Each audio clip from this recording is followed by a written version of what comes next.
안녕하세요, 신작가입니다. 일본의 요구를 거절해서 대박난 한국 회사가 있습니다. 그런데 이 소식이 일본에 알려지면서 일본에서는 크게 논란이 되고 있습니다.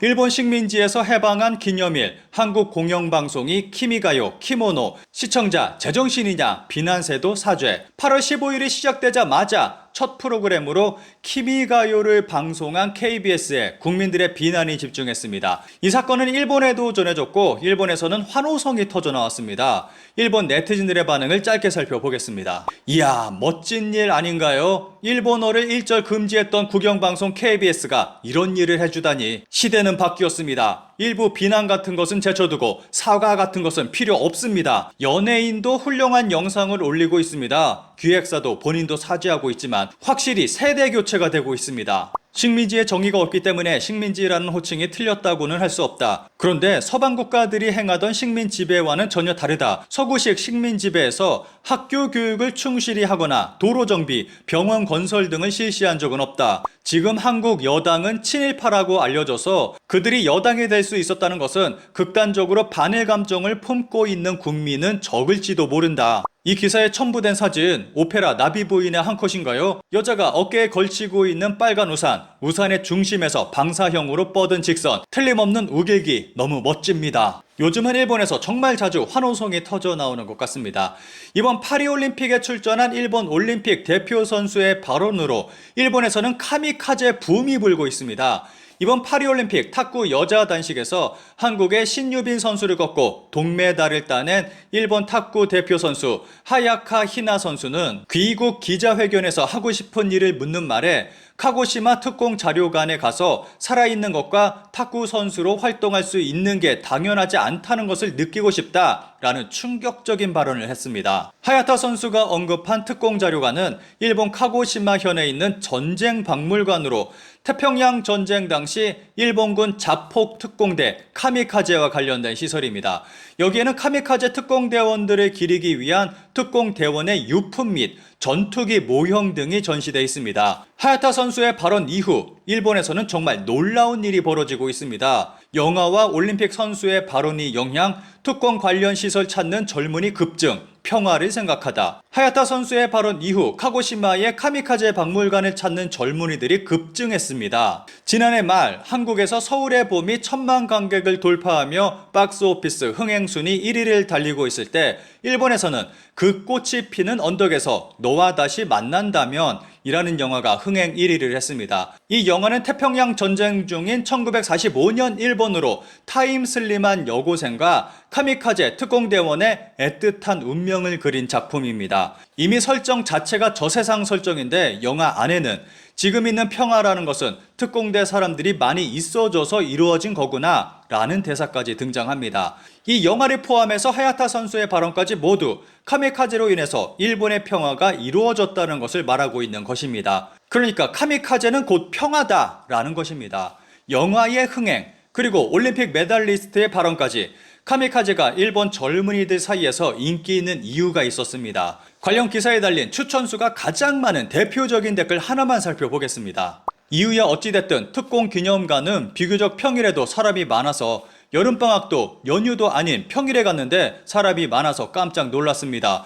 처음 방문한 것은 초등학생 때 학교 학습으로 방문했습니다. 어른이 되고 나서는 개인적으로 혼자서 매년 갑니다. 몇 번이나 방문했지만 우연히 만난 노인분에게 이야기를 들은 적도 있었습니다. 그분에게 매년 오는데 올해도 올 수 있어서 다행이다 라고 말했더니 너무 좋아하셨어요. 전시물도 몇 번인가 바뀌었으니까 꼭 자주 오길 바란다. 젊은 사람들은 더 많이 보고 느꼈으면 좋겠다 라고 말씀하셨습니다. 전에 왔을 때 붙어있던 사진이 없어졌는데 친족의 품으로 돌아갔다고 쓰여있어 안심했습니다. 꼭 여러 차례 방문해서 전시의 변화를 봐주었으면 합니다. 일본이 환호하는 일이 한국에서 또 있었죠. 그 전에 우리 한국인들이 몰라서 놓치고 있던 지원금 128만원 받는 방법 1분 만에 알려드리고 계속 이어가겠습니다.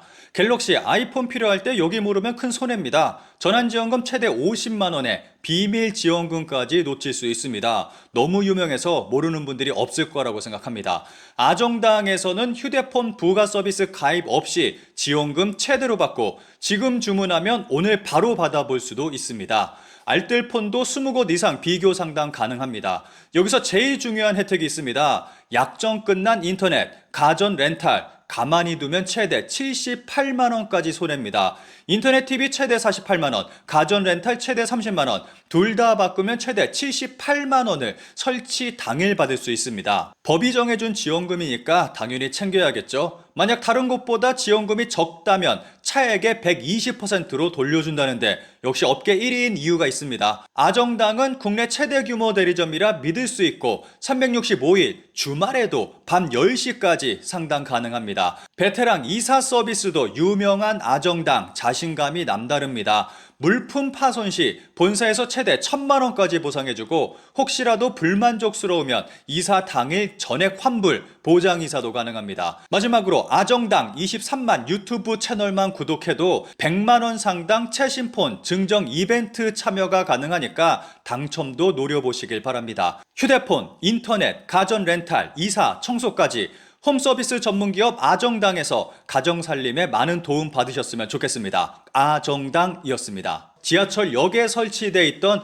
독도 모형을 폐기 처분한 일이 있었습니다. 논란이 커지자 서울교통공사는 독도 모형을 철거한 잠실, 안국, 광화문역 세 곳에 새 독도 조형물을 제작해 10월 25일 독도의 날에 맞춰 설치하겠다라고 밝혔습니다. 이런 일이 벌어지는 상황에서 일본의 요구를 거절했다가 대박난 한국 회사가 있습니다. 유아용 쌀가지 업체 올바름의 제품 포장 디자인입니다. 독도는 한국땅이라는 문구와 함께 독도가 지도에 들어가 있습니다. 그런데 지난해 말부터 반년 가까이 수출 협의를 진행해온 일본 바이어가 포장지에서 독도를 지워야 한다라는 의견을 전달해왔다고 합니다. 포장지만 바꾸면 연 매출의 15%를 끌어올릴 수 있는 좋은 기회였습니다. 코로나19 여파로 매출이 줄어든 탓에 망설일 만도 했지만 올바름은 이를 거절했습니다. 이 사실이 알려지자 국내에서 주문이 폭주하며 대박이 터졌습니다. 이 사실은 모두 잘 알고 계실 것입니다. 그런데 이 사실이 일본에도 전해졌습니다. 일본 수출하려면 독도 표시를 빼라. 거부, 계약 포기 한국 업체의 주문 세도, 신념 관철. 기사에 달린 일본 네티즌들의 반응을 짧게 살펴보겠습니다. 과자 봉지 패키지에 이런 메시지를 써 넣는다는 것에 놀랐다. 일본도 근대사 교육에 대해 진지하게 가르칠 필요를 느낀다. 그렇지 않으면 일방적인 주장이 세계에 퍼져 그것이 진실이 될까 우려스럽다. 수입돼도 안 먹을 거다. 일단 일본 측에 제대로 된 바이어가 있어서 다행이다. 일부러 과자 패키지에 정치를 들고 나오는 것도 좋지 않다. 어쨌거나 자국에서 노력해주세요. 예를 들어 일본 기업이 한국에 수출하는 물건에 탄핵하지만은 일본의 영토라고 쓰지 않는다. 왜냐하면 쓸 필요도 없는 이야기니까. 이번에 독도는 한국의 영토라고 쓴 것은 일부러 거기에 영토 문제가 있다고 어필하고 있는 것은 아닐까. 영유아용 쌀과자에 왜 섬은 어느 영토라든가 그런 게 기재가 되어 있는 것일까? 그게 너무 이상하다. 일본에 수출하는 전제로 그런 패키지를 만든 거야? 아이를 세뇌할 목적으로? 라고 생각하게 된다. 안중근이 실행한 현장에서 모두가 펄쩍 뛰며 좋아하던 영화가 있었는데 순식간에 실제로 그런 축제가 되는 현장은 없을 것이다. 각색에도 정도가 있다.